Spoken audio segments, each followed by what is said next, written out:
Pernah nggak sih kalian ngerasa jadi orang paling pinter sesatu kelurahan? Atau bahkan sealam semesta? Sampai hobi banget ngetes orang lain pakai pertanyaan yang nggak masuk akal.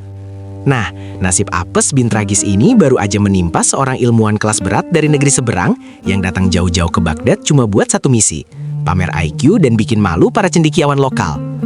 Bayangkan, di tengah alun-alun yang panasnya minta ampun, pria ini berdiri dengan jubah sutra mahal dan dagunya yang mendongak setinggi langit. Dia nggak main-main, tantangannya bikin merinding. Siapa di kota ini yang bisa jawab berapa jumlah bintang di langit malam ini secara akurat? Kalau salah, siap-siap angkat kaki dan akui kalau otak kalian itu cuma ampas tahu. Seketika, suasana Baghdad yang biasanya berisik jadi hening kaku. Para menteri, profesor, sampai ahli nujum kerajaan mendadak sibuk liatin kuku masing-masing, takut kalau ditunjuk khalifah buat jawab teka-teki kosmik yang mustahil itu. Logikanya begini, siapa juga yang kurang kerjaan mau manjat langit malam-malam cuma buat ngitung bintang satu-satu? Tapi, tepat di saat harga diri seluruh kota hampir runtuh, muncullah sesosok pria kurus dengan sandal jepit yang hampir putus. Dia nggak bawa teleskop, nggak bawa kitab tebal. Dia cuma nuntun seekor keledai tua yang jalannya aja udah meleyot-meleyot kayak habis kena tipu pinjol. Semua orang ketawa ngeledek. Si ilmuwan sombong apalagi.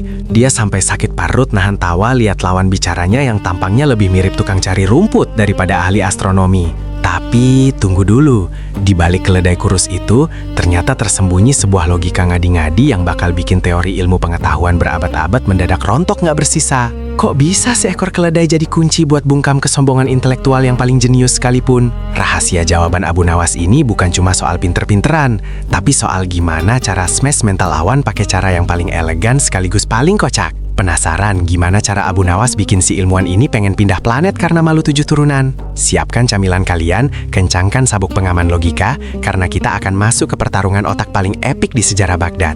Simak rahasia kecerdikan sang sufi yang bakal bikin kalian sadar kalau hidup itu simpel, yang bikin ribet itu biasanya cuma ego kita yang ketinggian. Assalamualaikum warahmatullahi wabarakatuh. Sahabat setia Jejak Cahaya, selamat datang kembali di ruang penuh hikmah, tempat kita belajar menertawakan ego lewat kecerdikan sang sufi Abu Nawas. Gimana kabar kalian hari ini? Saya harap kalian semua yang sedang menonton video ini dalam keadaan sehat walafiat, hati yang tenang, dan pikiran yang jernih.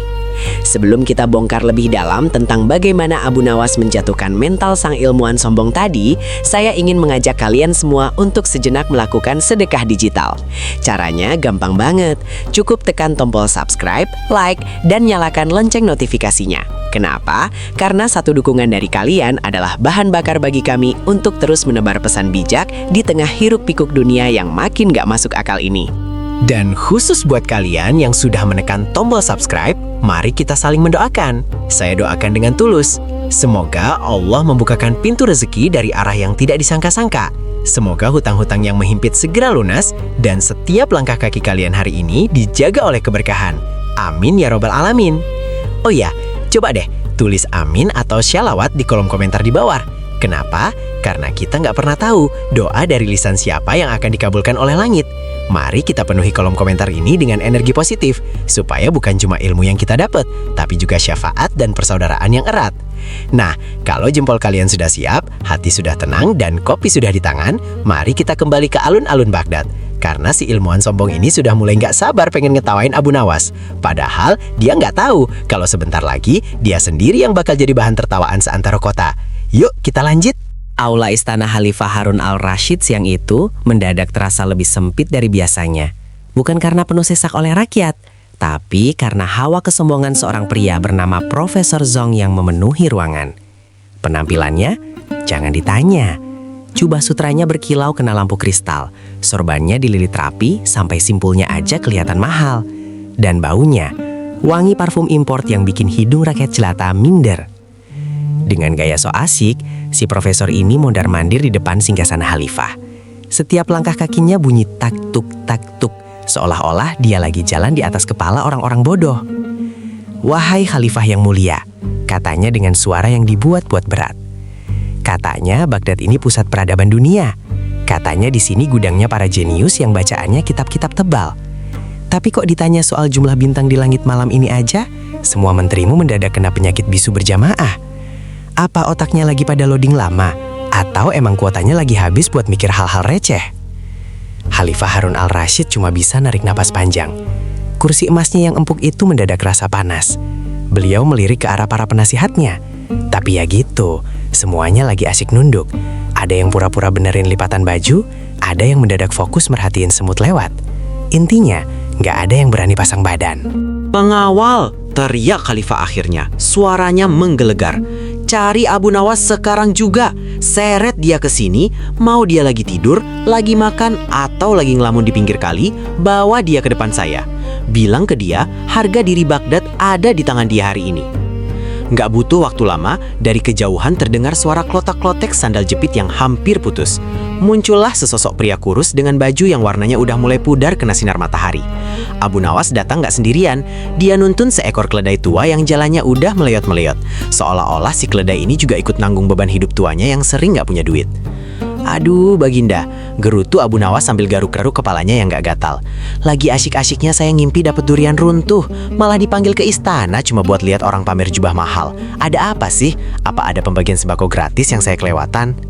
Melihat penampilan Abu Nawas yang jauh dari kata intelektual, si Profesor Zong langsung meledak tawanya. "Hahaha, jadi ini jagoan kalian.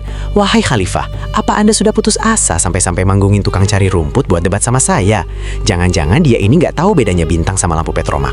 Suasana di aula istana mendadak berubah jadi panggung komedi yang nanggung. Si Profesor Zong masih memegangi perutnya, tertawa terpingkal-pingkal sampai air matanya keluar, sementara Abu Nawas cuma berdiri mematung sambil sesekali ngeles-ngeles telinga keledainya yang juga kelihatan bingung. "Wahai rakyat Baghdad!" teriak si Profesor sambil menunjuk-nunjuk Abu Nawas dengan jarinya yang penuh cincin batu akik. "Lihatlah penyelamat kalian. Apa dia baru saja bangun dari tidur siang di kandang kambing? Lihat sandal jepitnya, lihat sarungnya yang udah mulai pudar warnanya. Apa Anda benar-benar yakin, wahai Khalifah, kalau orang ini tahu bedanya bintang di langit sama kerikil di jalanan?" Khalifah Harun al-Rasyid cuma bisa berdaham kencang. Mukanya udah merah padam nahan malu sekaligus emosi. "Abu, jangan banyak gaya dulu. Langsung saja, si Profesor ini nantang kamu buat jawab pertanyaan yang nggak masuk akal. Berapa jumlah bintang di langit malam ini? Jawab pakai logika, jangan pakai humor recehmu itu." Abu Nawas menarik napas dalam-dalam. Dia bukannya pusing, malah terlihat makin santai. Dia berjalan pelan mengelilingi si Profesor, memandangi jubah sutranya dari ujung kepala sampai kaki, lalu menggeleng-gelengkan kepala sambil berdecak kagum, seolah lagi meriksa barang loakan di pasar. "Cuma itu?" tanya Abu Nawas akhirnya dengan suara yang mengejek halus. "Saya kira Tuan mau tanya kenapa ayam gak pakai celana, atau kenapa air laut rasanya asin. Ternyata pertanyaannya standar banget, Tuan Profesor yang paling jenius sedunia." Si Profesor Zong merah padam wajahnya. "Jangan banyak omon-omon. Jawab dulu pakai fakta, jangan pakai khayalan. Kalau kamu nggak bisa jawab, mending aku kalah sekarang juga, biar saya bisa pulang dengan kemenangan mutlak." Abu Nawas berhenti tepat di hadapan si Profesor. Matanya yang biasanya jahil mendadak terlihat sangat serius, tapi bibirnya tetap menyunggingkan senyum tipis yang bikin orang merinding. Dia memegang tali tuntun keledainya erat-erat, lalu menatap seluruh hadirin di aula istana dengan penuh misteri. "Kalian semua mau tahu jawabannya?" tanya Abu Nawas ke arah warga yang mulai berdesakan. "Sabar ya, jawaban terbaik itu kayak sambal terasi, harus diulek pelan-pelan biar nendang ke ubun-ubun." Lalu dengan gerakan yang sangat dramatis, Abu Nawas menunjuk punggung keledainya yang dekil itu. "Dengar baik-baik, Tuan Profesor yang otaknya katanya seluas samudra. Jumlah bintang yang ada di langit malam ini adalah sama persis, tidak kurang dan tidak lebih satu helai pun, dengan jumlah bulu yang ada di punggung keledai saya ini. Kalau Tuan tidak percaya, silakan Tuan mulai menghitungnya sekarang juga. Saya tungguin sampai besok pagi kalau perlu." Aula istana yang tadinya tegang mendadak hening, sesunyi kuburan di tengah malam. Semua mata tertuju pada punggung keledai kurus milik Abu Nawas yang bulunya berantakan dan dekil itu. Si Profesor Zong yang tadinya berdiri tegak mendadak kaku kayak patung pahlawan yang habis disiram air es.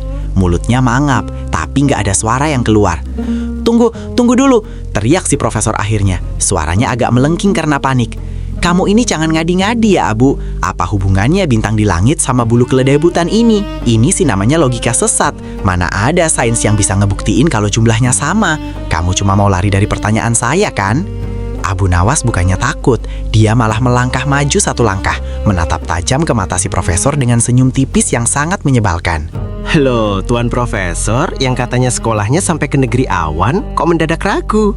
tanya Abu Nawas dengan nada yang dibuat seolah-olah dia sangat prihatin. Tadi Tuan bilang takdir dan ilmu itu harus pasti kan? Nah, fakta saya sudah saya keluarin. Kalau Tuan merasa saya bohong, ya gampang banget ngebuktiinnya. Silahkan Tuan mulai hitung sendiri satu persatu bulu keledai saya ini. Terus nanti malam kita begadang bareng buat bandingin sama jumlah bintang di langit. Kalau selisih 1 lembar aja, saya rela deh sandal jepit saya ini dijadiin ganjil pintu istana. Kerumunan warga yang tadinya nahan napas mulai cekikikan. Ada yang nyeletuk, "Ayo Tuan Profesor, hitung dong. Jangan cuma pinter debat, pinter ngitung bulu juga enggak." Si Profesor Zong mulai keringat dingin. Dia ngeliat ke arah keledai itu, terus ngeliat ke arah langit yang luasnya nggak ketulungan. Logikanya mulai berputar-putar kayak gasing. Mau ngitung bintang aja mustahil, apalagi disuruh ngitung bulu keledai yang jumlahnya jutaan, dan baunya, aduh, bikin pusing 7 keliling. Dia nyoba cari celah kata-kata buat membalas, tapi lidahnya mendadak kaku, seolah-olah habis makan buah kesemak mentah. Dia sadar, dia baru aja masuk ke jebakan Batman ala Abu Nawas. Kalau dia bilang nggak mungkin, itu artinya dia mengakui kalau manusia itu emang punya batasan akal buat tahu rahasia alam. Tapi kalau dia nekat mau ngitung, ya nasibnya bakal berakhir jadi bahan tertawaan seumur hidup di Baghdad. Khalifah Harun al-Rashid yang sedari tadi nahan tawa sampai mukanya biru, akhirnya nggak tahan lagi. Beliau memukul sadaran singgasananya sambil tertawa terpingkal-pingkal. Luar biasa, Abu. Kamu emang pakarnya bikin orang pinter jadi terlihat kurang asupan oksigen. Gimana, Profesor? Mau mulai ngitung dari bagian ekor dulu atau bagian telinga? Dia si profesor cuma bisa nunduk. Harga dirinya yang tadi setinggi langit, sekarang rontok gak bersisa. Persis kayak kerupuk yang dicemplungin ke kuah soto panas. Ternyata teori-teori rumit yang dia banggain selama ini kalah telak sama satu pertanyaan balik yang sangat sederhana tapi mematikan dari seorang Abu Nawas. Alun-alun Baghdad yang tadinya panas membara karena adu mulut, mendadak pecah dalam sorak-sorai kemenangan rakyat jelata. Si Profesor Zong, dia cuma bisa ngelus dada sambil pundaknya merosot drastis. Bayangkan, harga diri yang dia bangun pakai jubah mahal dan gelar setinggi langit, mendadak rontok cuma gara-gara seekor keledai yang baunya belum mandi seminggu. Dia akhirnya narik napas panjang, lalu membungkuk rendah banget ke arah Abu Nawas. Kali ini tanpa ada sedikit pun nada meremehkan. "Saya ngaku kalah, Abu. Ternyata selama ini saya cuma muter-muter di dalam labirin kata-kata yang saya buat sendiri. Saya pikir saya pinter karena tahu banyak teori. Tapi saya lupa satu hal. Kalau di atas langit masih ada langit yang luasnya nggak bakal sanggup diukur sama akal manusia yang terbatas ini."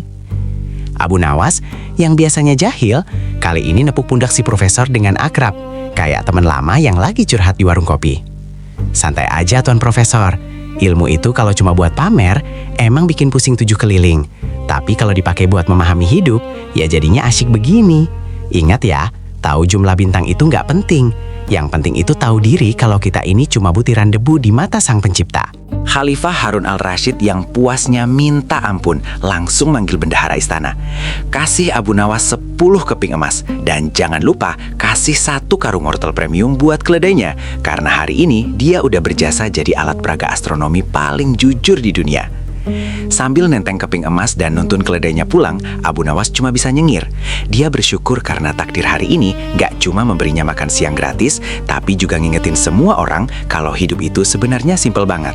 Yang bikin ribet, yang bikin pusing, dan yang bikin kita sering stres itu biasanya cuma satu, ego kita yang ketinggian dan gengsi yang kegedean. Sahabat Jejak Cahaya, dari kisah ini kita belajar satu hal besar. Jangan pernah merasa paling benar atau paling tahu segalanya. Karena terkadang jawaban yang paling bijak bukan ada di buku-buku tebal atau rumus-rumus rumit, tapi ada di balik hal-hal remeh di sekitar kita yang sering kita lupakan. Terima kasih banyak sudah menyimak kisah Abu Nawas hari ini sampai detik terakhir. Semoga ada hikmah yang bisa kita petik dan jadi pengingat buat kita semua untuk tetap rendah hati. Jangan lupa share video ini ke grup WhatsApp keluarga atau teman kalian yang mungkin lagi butuh asupan logika santai kayak gini. Sampai jumpa di video penuh inspirasi berikutnya. Saya, narator, pamit undur diri. Wassalamualaikum warahmatullahi wabarakatuh.